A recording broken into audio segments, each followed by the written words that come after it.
नमस्कार सभी को, हमारे YouTube चैनल पे आपका स्वागत है। आज हम पढ़ने वाले हैं सेक्शन 120A 120B। यह जो धारा है ना, यह अंग्रेजों के डर का सबूत था। यह जो धारा है अंग्रेजों ने लागू की थी 1913 में।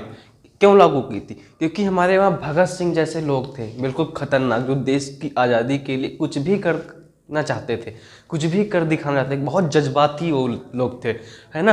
तब अंग्रेजों ने क्या किया कि हमारे खिलाफ जो कोई एक या फिर किसी के खिलाफ कोई साजिश करता है ना, आपराधिक साजिश जिसे बोलते हैं हम क्रिमिनल कॉन्स्पिरेसी।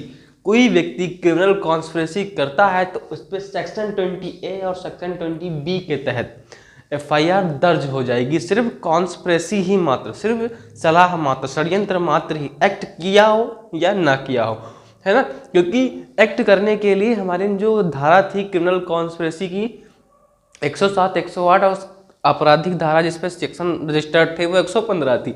उससे ऐड होने के बाद उन्होंने और डेवलप किया कि मात्र सलाह के ही यह धारा उस पर लग जाए। और यह धारा कब ऐड हुई? 1913 में। यह धारा इंडियन पेनल कोड में सन 1913 में ऐड हुई, क्योंकि अंग्रेजों को डर था कि भगत सिंह जैसे लोग हमारे ऊपर कोई आपराधिक षड्यंत्र ना रच दें जिससे हमें नुकसान उठाना पड़े। तो हम बात कर लेते हैं सेक्शन 120A क्या कहता है। सेक्शन 120A क्या कहता है? सेक्शन 120A में बोला गया है 2 पर्सन, 2 या 2 से अधिक लोग। जैसे एक व्यक्ति दीपक है, एक व्यक्ति है श्याम, उन दोनों ने आपस में सलाह की कि जो ये अंग्रेज हैं या फिर कोई अन्य सलाह कि उनको हम यहाँ से भगा देंगे, और उनके बीच में एक कॉन्ट्रैक्ट हो गया, है ना। 2 पर्सन, 2 या 2 से अधिक लोग हो सकते हैं। उस सलाह के अंतर्गत उन्होंने आपस में सलाह की किसी आपराधिक साजिश के लिए, है ना। उनके बीच में एक अनुबंध मतलब कॉन्ट्रैक्ट हो गया, तो मात्र कॉन्ट्रैक्ट के ही सेक्शन 120A उन पर लागू हो जाएगा, है ना। इसके 2-4 एसेंशियल एलिमेंट्स हैं, वो क्या क्या हैं? 2 या 2 से अधिक लोग आपस में सलाह करते हैं, है ना, एक लीगल एक्ट के लिए, है ना।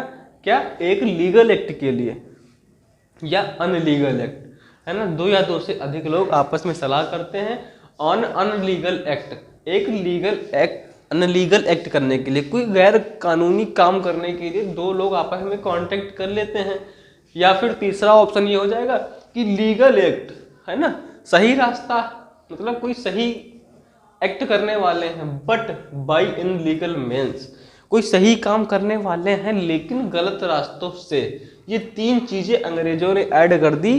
तीसरा जो पॉइंट है वो क्यों ऐड किया गया? क्योंकि भारतीय थे हम भारत देश की आज़ादी चाहते थे, और भारत देश की आज़ादी चाहना एक लीगल काम है, लेकिन आज़ादी के लिए इनलीगल एक्ट ना हो, इसीलिए उन्होंने ऐड किया legal act but by illegal means, है ना। कोई सही काम गलत रास्तों से आप नहीं कर सकते। अगर ये 3 कंडीशन में से कोई भी एक कंडीशन आती थी तो सेक्शन 120A के तहत उन पे FIR दर्ज करके उनको जेल में डाल दिया जाता था। अब 120B क्या बोलता है? सेक्शन 120B क्या बोलता है? सेक्शन 120B के अंतर्गत बताया गया है कि जो यह केस का ऑफेंस है ना, यह मनी लॉन्ड्रिंग केस पे लागू नहीं होगा, और या सिर्फ इन्हीं 3 मेंस के लिए सिर्फ बनाया गया है। क्रिमिनल कॉन्स्पिरेसी, कोई आपराधिक सलाह करता है, कोई कॉन्ट्रैक्ट करता है ना, एक लीगल एक्ट के लिए या अनलीगल एक्ट के लिए, लीगल एक्ट के लिए बाय इनलीगल मीन्स, गलत रास्तों से कोई वर्क करता है, और 2 साल से कम की सजा इस पर जो होगी वो होगी, है ना। 2 साल से अधिक सजा जो बन रही है तो क्रिमिनल कॉन्स्पिरेसी लागू नहीं होगा। इसमें सजा क्या है? 6 माह की सजा प्लस जुर्माना, दोनों ही देय हो सकते हैं। तो ये कहता है सेक्शन 120A। और सेक्शन 120B यह धारा कब ऐड हुई? इंडियन पेनल कोड 1913 में यह धारा ऐड हुई। वीडियो अच्छा लगा हो लाइक, सब्सक्राइब, शेयर कर लें। मिलते हैं नेक्स्ट टॉपिक में। धन्यवाद।